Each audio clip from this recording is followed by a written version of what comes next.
Hello dear student, आप सभी का स्वागत है करंट अफेयर्स प्रोग्राम में। तो चलिए शुरू करते हैं करंट अफेयर्स की क्लास को। तो डेली बेस पे हमारी एक क्लास चल रही थी करंट अफेयर्स की। ये सीरीज आपके लिए पढ़े रहेगी। 10 क्वेश्चनों की हमारी क्या है, 10 क्वेश्चनों का डिस्कस करते हैं आपके साथ में हम। और विद स्टैटिक जीके के साथ में हमारा एक कॉन्सेप्ट रहता है। ठीक है, तो आप सभी लोग ज्ञान जीएस चैनल को सब्सक्राइब कर लें और आप सभी का स्वागत है ज्ञान जीएस यूट्यूब चैनल पे। तो पहले प्रश्न के साथ में चलते हैं। आप देखिएगा, प्रश्न जो हमारा बनता है वो एनसीसी से बनता है, यानी कि प्रश्न हमारा एनसीसी के बारे में हमको बताएगा। देखिएगा प्रश्न क्या है कि शालिनी सिंह ने उत्तराखंड के हिमालय क्षेत्र में पर्वतारोहण यानी कि पर्वत पर चढ़ने वाली का कोर्स पूरा करके देश की पहली महिला एनसीसी कैडर के रूप में इतिहास रचा है। निम्नलिखित में से वह किस राज्य की कैडर है? वेरी वेरी मोस्ट इंपॉर्टेंट है, प्रश्न पेपर में बिल्कुल छप जाएगा आपके। ठीक है, तो देखिए किस राज्य की है आपके, बिहार की है, उत्तर प्रदेश की है, उत्तराखंड की है और मध्य प्रदेश की है। तो किस राज्य की है? देखिएगा, बिहार की अगर हम बात करेंगे तब तक आप बताइएगा किस राज्य की है। अगर यहां से हम बिहार की बात करेंगे तो बिहार के कुछ स्टैटिक पॉइंट हमने आपके लिए स्टैटिक के लिए एक वीडियो भी बनाई है, जिसमें हमने बताया कि स्टैटिक के किस प्रकार नोट्स है। तो इसकी क्लास हमारी 10 जुलाई से लगातार बेस पे 100 वीडियो स्टैटिक जीके की, वो भी चैप्टर वाइज आपके साथ क्या करेंगे, डिस्कस करेंगे। उसमें 30 टॉपिक हमने सिलेक्ट करे हैं। तो बिहार के अगर स्टैटिक की हम बात करें तो बिहार के मुख्यमंत्री जो है वो कौन है आपके? नीतीश कुमार। नीतीश कुमार बिहार के मुख्यमंत्री हैं। और अगर गवर्नर की बात करेंगे तो राजेंद्र कोलेकर क्या है, इनके गवर्नर है। और आपको मैंने एक कॉन्सेप्ट पढ़ाया था कि डीएलआर नंबर क्या होता है। डीएलआर यानी कि जिलों की संख्या कितनी है, लोकसभा सीटें कितनी है और राज्यसभा सीटें कितनी है। तो आपके जो बिहार में जिलों की संख्या है आपकी 38, लोकसभा सीटें हैं आपकी 40 और राज्यसभा सीटें हैं आपकी 16। तो आपको पता होना चाहिए कि राज्यसभा सीटों का जो आवंटन होता है वो जनसंख्या के आधार पर होता है। तो इसलिए राज्यसभा सीटें हमेशा कम होंगी, लोकसभा सीटें हमेशा क्या होंगी, ज्यादा होंगी। तो डीएलआर नंबर कितना है हमारे बिहार का? तो बिहार का जो डीएलआर नंबर है 384016 क्या है, बिहार का डीएलआर नंबर है। बिहार में क्या है, बिहार में आपके विधान परिषद भी है। तो विधान परिषद होती है और आपकी विधानसभा होती है। क्या होती है? आपकी विधानसभा होती है। तो विधानसभा की बिहार में 243 सीटें हैं और आपकी विधान परिषद जो है उसकी बिहार में कितनी सीटें हैं? 75 सीटें हैं। तो देखिएगा कि भारत के 6 राज्यों में आपकी विधान परिषद है, जिसमें आपका एक राज्य क्या है, आपके विधान परिषद की सीटें कितनी है? बिहार में 75 आपकी विधान परिषद की सीटें हैं। अगर हम बात करेंगे तो बहुत ही इंपॉर्टेंट एक नेशनल पार्क है जिसे हम कहते हैं वाल्मीकि नेशनल पार्क। तो वाल्मीकि नेशनल पार्क कहाँ पर है? आपके बिहार में है। यहाँ से कुछ स्टेटिक पॉइंटों को हमने देखा। उत्तर प्रदेश की अगर हम बात करेंगे तो उत्तर प्रदेश के जो मुख्यमंत्री हैं वो आपके योगी आदित्यनाथ जी हैं। गवर्नर की बात करेंगे तो गवर्नर आनंदीबेन पटेल। और डीएलआर नंबर अगर हम उत्तर प्रदेश की बात करेंगे कि उत्तर प्रदेश का डीएलआर नंबर कितना होगा, तो देखिएगा 75 जिले हैं उत्तर प्रदेश में, 80 लोकसभा की सीटें हैं और 31 आपकी राज्यसभा की सीटें हैं। और अगर उसके बाद बात करेंगे तो विधान परिषद की जो सीटों की संख्या है वो आपकी कितनी है? तो विधान परिषद की सीटों की संख्या 100 है और विधानसभा सीटों की संख्या कितनी है? 403 है। तो विधानसभा की सीटें 403 है और विधान परिषद की सीटों की संख्या कितनी है? आपके 100 है। यहाँ से तो उत्तर प्रदेश के मुख्यमंत्री योगी आदित्यनाथ जी और गवर्नर कौन है? आनंदीबेन पटेल है, यहाँ की गवर्नर है। अगर हम उत्तराखंड की बात करेंगे तो उत्तराखंड के देखिएगा कि जो उत्तराखंड है आपका, इसके जो आपके मुख्यमंत्री हैं पुष्कर सिंह धामी हैं और गवर्नर की बात करेंगे तो गुरमीत सिंह हैं। और इसका डीएलआर अगर बात करेंगे तो आपके 1305 और 03 यानी कि जिलों की संख्या आपकी 13 है, लोकसभा सीटें आपकी 5 है और राज्यसभा सीटें आपकी 3 है। और अगर देखेंगे विधानसभा की सीटों की संख्या कितनी है, तो विधानसभा सीटों की संख्या आपके 71 है, यानी कि 71 विधानसभा की सीटें। तो यहाँ पे विधान परिषद आपके नहीं है। मध्य प्रदेश की अगर बात करेंगे तो मध्य प्रदेश के जो मुख्यमंत्री हैं वो है शिवराज सिंह चौहान।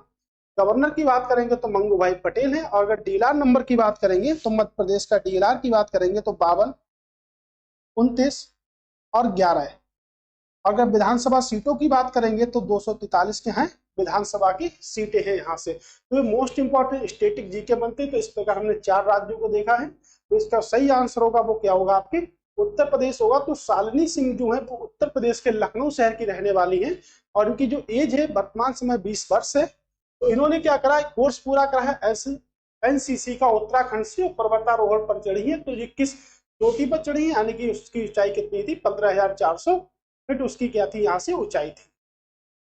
तो इस तरह हमारा जो है लखनऊ के, यानी कि लखनऊ में है। तो लखनऊ की अगर हम बात करेंगे कि लखनऊ की स्थापना किसने करी, तो उत्तर प्रदेश की राजधानी है कहाँ, आपके लखनऊ। तो लखनऊ की स्थापना जो की थी आसफ उद दौला ने की थी।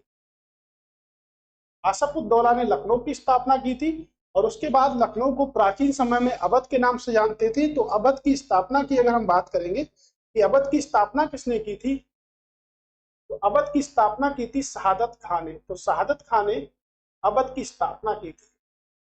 तो इस तरह हमारा कंप्लीट होता है पहला प्रश्न। तो शालिनी सिंह लखनऊ की रहने वाली है, उत्तर प्रदेश लखनऊ की रहने वाली है।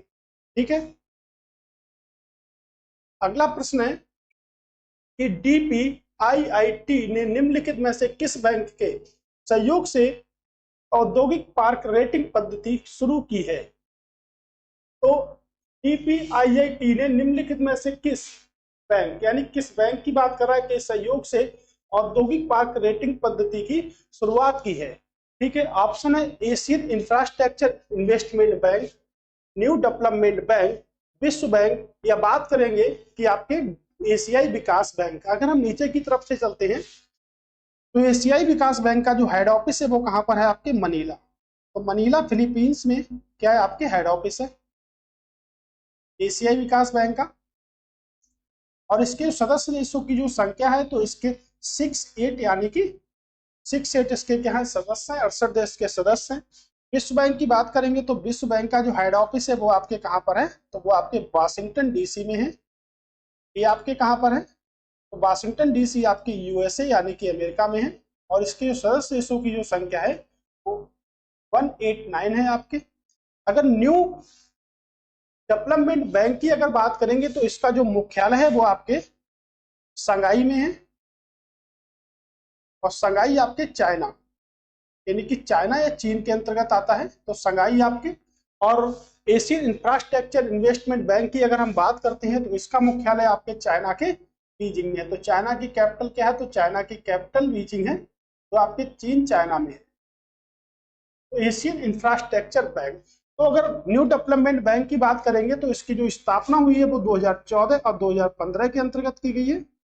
और अगर बात करेंगे एशियन इंफ्रास्ट्रक्चर इन्वेस्टमेंट बैंक की जो स्थापना की गई है, ये कब की गई है, तो एशियन इंफ्रास्ट्रक्चर इन्वेस्टमेंट जो बैंक है उसकी स्थापना 2016 में की गई थी। यानी कि 16 जनवरी 2016 में इसकी क्या करी गई थी, स्थापना की गई। तो इस तरह जो हमारा प्रश्न बनता है तो किसके अकॉर्डिंग होगी, आपके एशियन डेवलपमेंट बैंक, यानी कि एशियाई विकास बैंक, जिसे हम शॉर्टकट में एडीबी बैंक भी बोलते हैं। एडीबी बैंक भी बोलते हैं, एशियन डेवलपमेंट बैंक के नाम से भी इसको हम जानते हैं। अगला प्रश्न है कि जल मिशन रिपोर्ट 2023 के अनुसार निम्नलिखित में से कौन सा राज्य हर घर जल आदर्श वाक्य को पूरा करने के बिल्कुल करीब है या उसके करीब आ चुका है। पंजाब है, हिमाचल प्रदेश है, बिहार है, या आपका उपयुक्त में सभी है। तो देखिएगा, विश्व जल दिवस की अगर हम बात करेंगे कि विश्व जल दिवस कब मनाते,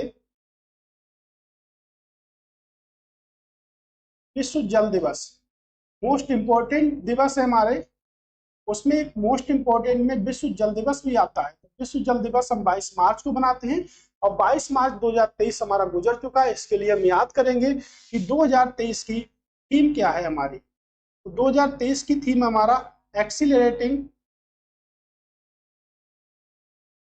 चेंज। अगर हिंदी में हम इसको बोले तो हिंदी में बोल सकते हैं त्वरित परिवर्तन। तो विश्व जल दिवस या वर्ल्ड वाटर डे हम कब बनाते हैं, तो 22 मार्च को बनाते हैं। और इसके लिए जो हर घर आदर्श बाग के लिए जो बनाया गया है उसमें उपयुक्त सभी आंसर होगा, यानी कि सभी क्या है, बिल्कुल करीब है। यानी कि पंजाब हो गया, हिमाचल हो गया, बिहार क्या है, बिल्कुल आपके करीब यहाँ से बैठते हैं हमारे। ठीक है, अगला प्रश्न है कि 2023 में एनएचपीसी लिमिटेड और जनरेशन कंपनी लिमिटेड ने निम्नलिखित में से किस देश में, देखिएगा किस देश में पूछ रहा है, किस देश में फूकोट फूकोट कर्नाली जल विद्युत परियोजना के विकास के लिए समझौता ज्ञापन पर हस्ताक्षर किए हैं, यानी कि एमओयू किया है। एक बार पेपर जब हुआ था तो उसमें एमओयू एमओयू का मतलब क्या होता है, ये फुल फॉर्म पूछी गई थी। तो इसका मतलब होता है वो होता है मेमोरेंडम ऑफ अंडरस्टैंडिंग। तो इसकी जो फुल फॉर्म होती है, इसको अगर हिंदी में हम समझेंगे तो हम कह सकते हैं, इसको हिंदी में समझौता के नाम से इसको हम जानते हैं। तो मेमोरेंडम ऑफ अंडरस्टैंडिंग के नाम से जानते हैं। तो भाई कहां पर किया गया, परियोजना। तो देखिएगा नेपाल हो गया, भूटान हो गया, बांग्लादेश हो गया, आपका श्रीलंका हो गया। तो श्रीलंका तो भारत का पड़ोसी देश नहीं है, यानी कि श्रीलंका से भारत के किसी भी पड़ोसी देश की सीमा नहीं लगती है। तो भारत के एक यहाँ आपके नेपाल, भूटान और बांग्लादेश है, ये आपके क्या है, तो भारत के पड़ोसी देश है। तो भारत के कितने पड़ोसी देश हैं, तो भारत के कुल मिला के 7 पड़ोसी देश हैं और भारत के 28 राज्य हैं। इसमें से 17 राज्य ऐसे हैं जो पड़ोसी देशों की सीमाओं को स्पर्श करते हैं। तो देखते हैं नेपाल किसकी किसकी सीमा को स्पर्श करेगा। तो नेपाल की अगर हम यहां से बात करें तो नेपाल देखिएगा सबसे पहले पश्चिम बंगाल के साथ सबसे छोटी सीमा बना रहा है। उसके बाद उत्तर प्रदेश के साथ सीमा सबसे लंबी बनाता है। और उसके बाद अगर हम बात यहां से करेंगे, ठीक है, तो देखिएगा सिक्किम के साथ सीमा बनाता है, उत्तराखंड के साथ सीमा बनाता है और बिहार के साथ सीमा बनाता है। तो देखिएगा 5 राज्यों के साथ सीमा बनाता है। तो 5 राज्यों के साथ सीमा बनाता है आपका नेपाल, जिसमें सबसे लंबी जो सीमा बनाता है वो किसके साथ बनाता है, उत्तर प्रदेश के साथ। और सबसे लंबी जो सीमा बनाता है वो किसके साथ बनाता है, वो पश्चिम बंगाल के साथ। सबसे लंबी सीमा नहीं, सबसे छोटी सीमा बनाता है, सबसे लंबी उत्तर प्रदेश के साथ। तो टोटल जो लंबाई है सीमा की वो कितनी है, आपकी 1751 किलोमीटर टोटल यहाँ से क्या है, आपके लंबाई है। ठीक है, यहाँ से तो पहला प्रश्न हमारा नेपाल से था। दूसरा क्या है, भूटान। तो भूटान की जो लंबाई है वो कितनी है, आपकी 699 किलोमीटर है। तो भूटान किसको किसको स्पर्श करेगा, एक तो पश्चिम बंगाल को स्पर्श करेगा, पश्चिम बंगाल के बाद में स्पर्श करेगा आपके असम को, ए फॉर असम और ए फॉर अरुणाचल प्रदेश। किसको स्पर्श करेगा, तो अरुणाचल प्रदेश को स्पर्श करेगा। उसके बाद अगर स्पर्श करेगा तो किसको करेगा, तो बिहार को भी क्या करेगा, स्पर्श करेगा आपका। ठीक है, किसको स्पर्श करेगा, तो आपके बिहार को नहीं, यानी कि सिक्किम को स्पर्श करेगा। किसको स्पर्श करेगा, सिक्किम को। तो यहाँ से आपके सिक्किम को स्पर्श करेगा। ठीक है, तो 699 किलोमीटर की सीमा बनाता है। कितने राज्यों को स्पर्श करता है, तो 4 राज्यों को स्पर्श करता है। तो याद रखिएगा, पश्चिम बंगाल हो गया, असम हो गया, अरुणाचल प्रदेश हो गया, आपका सिक्किम हो गया। उसके बाद हम देखेंगे बांग्लादेश। तो बांग्लादेश आपके साथ भारत के साथ सबसे लंबी सीमा साझा करता है, 4096 किलोमीटर की सीमा साझा करता है।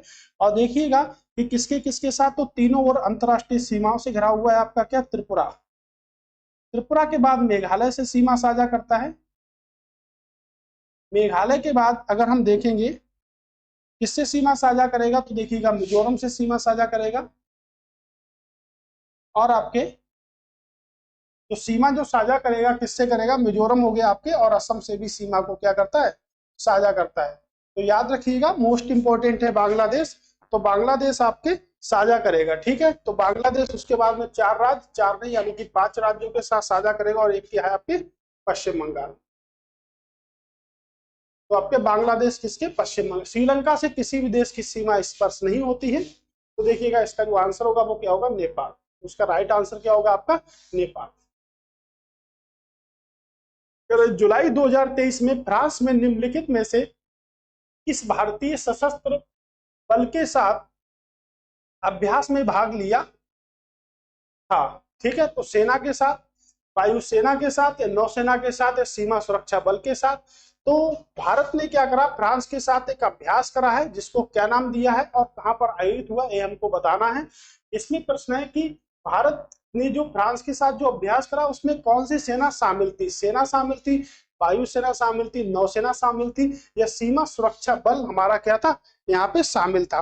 तो अगर हम बात करेंगे यहाँ से कि कौन सा बल हमारा शामिल था, तो देखिएगा नौसेना बल यहाँ से शामिल था। और इसका जो नाम था वो क्या था आपका, क्रिजेक्स। फिजिक्स 2023 यानी कि 23 नाम था इसका।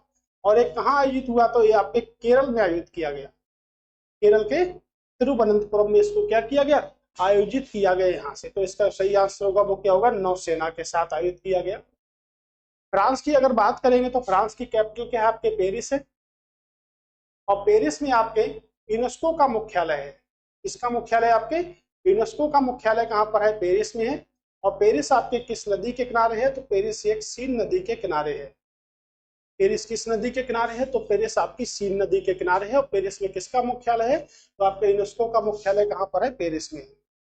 ठीक है, अगला प्रश्न है कि भारत में 2023 में भारत के गृह मंत्रालय ने राज्यों को आपदा प्रक्रिया कोष जारी किया है। तो राज्यों को आपदा प्रक्रिया कोष जारी किया है, इस संबंध में बताना है कि आपदा प्रबंधन अधिनियम निम्नलिखित में से किस वर्ष अधिनियमित किया गया था। तो 2004 में इसकी घोषणा की गई थी, यानी कि 2005 में लाया गया था। क्या लाया गया था, 2005 में इसको लाया गया था। ठीक है, तो गृह मंत्रालय के अकॉर्डिंग होता है हमारा आपदा प्रबंधन, यानी कि अगर पूछा राष्ट्रीय आपदा प्रतिक्रिया बल का जो प्रमुख होता है वो कौन होता है, तो गृह मंत्रालय होते हैं। गृह मंत्री हमारे कौन है, अमित शाह हमारे गृह मंत्री हैं, जो गुजरात यानी कि गांधीनगर से क्या है, लोकसभा एमपी है, फ्रॉम गांधीनगर।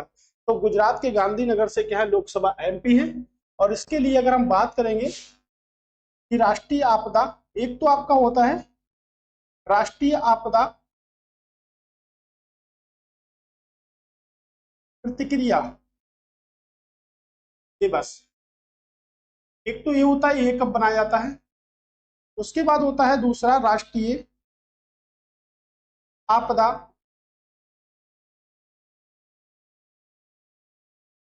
न्यूनीकरण दिवस।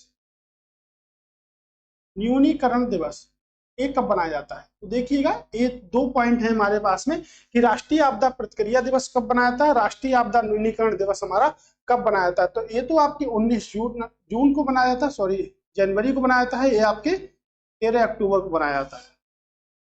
ठीक है, तो दोनों के दोनों दिवस आपके अलग हैं यहाँ से। ठीक है, तो इसका जो आंसर होगा वो क्या होगा आपका 2005 है। तो जो आपदा से संबंधित जो समस्याओं को लेकर जो रिस्पॉन्सिबिलिटी जो होती है वो किसके पास में होती है, वो गृह मंत्रालय के पास होती है। और गृह मंत्री हमारे कौन है, तो गृह मंत्री हैं आपके अमित शाह।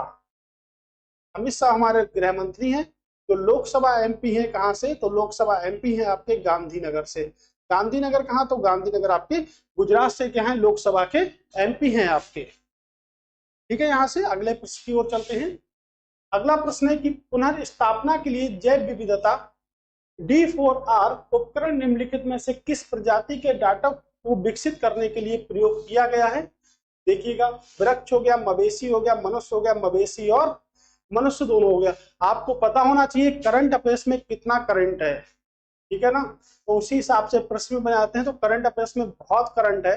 देखिएगा, ऐसे ऐसे प्रश्न है कि जैव विविधता जो होती है उसके अंतर्गत एक D4R उपकरण का प्रयोग किया गया है। तो वो किससे संबंधित है, तो वो आपके ट्री से संबंधित है, यानी कि वृक्ष से संबंधित है। जैव विविधता की अगर हम बात करेंगे तो विश्व जैव विविधता दिवस जो बनाया था वो कब बनाया था, आपके 22 मई को बनाया था। तो जैव विविधता का जनक किससे कहते हैं, तो ओ विल्सन को क्या कहते हैं, जैव विविधता का जनक भी कहते हैं। जैव विविधता जो दिवस है वो कब बनाया था, 22 मई को जैव विविधता दिवस आपका बनाया जाता है। अगला प्रश्न है कि प्रोफेसर सेलेस्टे साउलो विश्व मौसम संगठन, विश्व मौसम विज्ञान संगठन की पहली महिला महासचिव नियुक्त किया गया। तो पहली महिला महासचिव नियुक्त किया गया है, मोस्ट इंपोर्टेंट है, पेपर में छपने वाला प्रश्न है। निम्नलिखित में से किस देश से वह संबंधित है। तो पहले तो याद रखिएगा, विश्व मौसम विज्ञान संगठन की जो पहली महिला महासचिव हैं उनको हम किस नाम से जानते हैं, तो उनको हम जानते हैं प्रोफेसर सेलेस्टे साउलो के नाम से उनको हम जानते हैं। पूछा है वह किस देश की रहने वाली है। एक स्टेटिक में बहुत ही अच्छे पॉइंट बनते हैं, कैपिटल करेंसी। कैपिटल करेंसी यानी कि ट्रिपल सी, हमने आपको बताया था किस टाइप से हम ट्रिपल सी याद यहां से करेंगे। तो अगर बात करेंगे ब्राजील की, ठीक है, तो कैपिटल करेंसी हमको पता होनी चाहिए, यानी कि ब्राजीलिया। और अगर बात करेंगे तो मुद्रा क्या है आपकी, रियाल। ठीक है, मुद्रा क्या है आपकी, रियाल। ओके, यहां से अर्जेंटीना की अगर बात करेंगे तो अर्जेंटीना की जो कैपिटल करेंसी है, तो अर्जेंटीना की जो कैपिटल है वो है ब्यूनस आयर्स। और अगर करेंसी की बात करेंगे, मुद्रा की बात करेंगे, तो मुद्रा क्या है उसकी, पेसो। मैक्सिको की बात करेंगे तो मैक्सिको सिटी इसकी क्या है, राजधानी है, मुद्रा क्या है इसकी भी क्या है, मुद्रा पेसो है। कनाडा की बात करेंगे तो कनाडा की कैपिटल क्या है, ओटावा। और मुद्रा की अगर हम बात करेंगे तो क्या है आपके, डॉलर। तो डॉलर क्या है, इसकी मुद्रा है।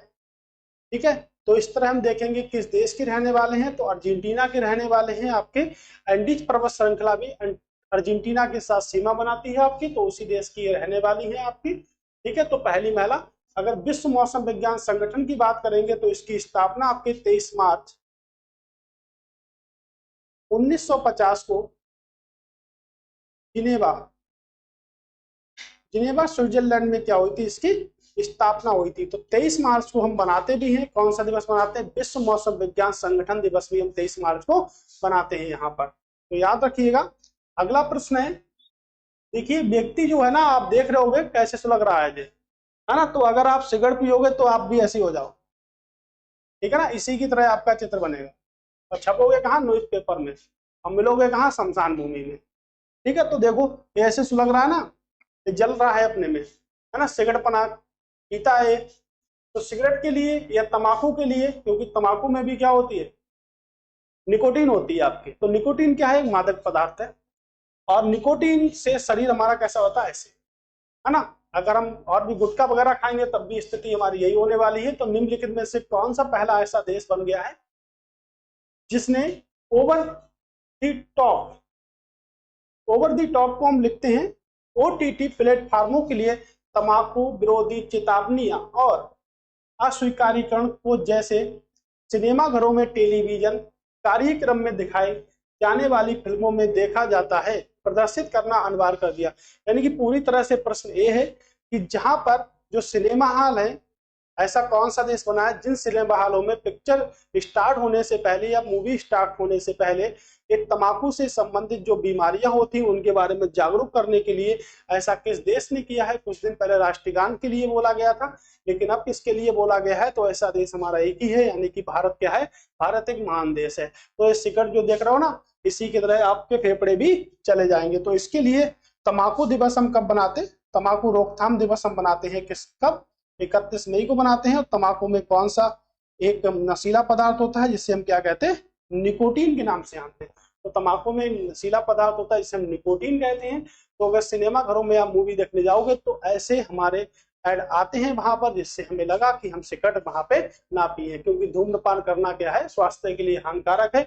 ये सिगरेट की डिब्बी जो होती है ना, उस पर लिखा भी होता है। तो उस पर लिखा क्यों होता है, ये भी मन में कभी प्रश्न चलता होगा कि उस पर ऐसा क्यों लिखा होता है। तो ऐसा इसलिए लिखा होता है कि भाई धूम्रपान करने से पहले आपको चेतावनी दी जाती है कि आप कंपनी के अकॉर्डिंग अगर आपकी मृत्यु हो जाती है तो कंपनी पे आप कोई भी केस फाइल नहीं कर सकते हैं, इसीलिए वहां पे चेतावनी के तौर पर लिखा जाता है। लेकिन भारत के युवा यहाँ पे लिखा होता है कि थूकना यहाँ पर मना है, वहीं पर क्या करते हैं, थूकते हैं, और जम के थूकते हैं। इसमें उत्तर प्रदेश एक महान है, ठीक है। तो जहाँ पे लिखा होता है कि थूकना नहीं है तो वहीं पर थूकेंगे। तो ऐसा देश कौन सा बना हमारा, भारत। भारत की राजधानी की बात करेंगे तो नई दिल्ली है।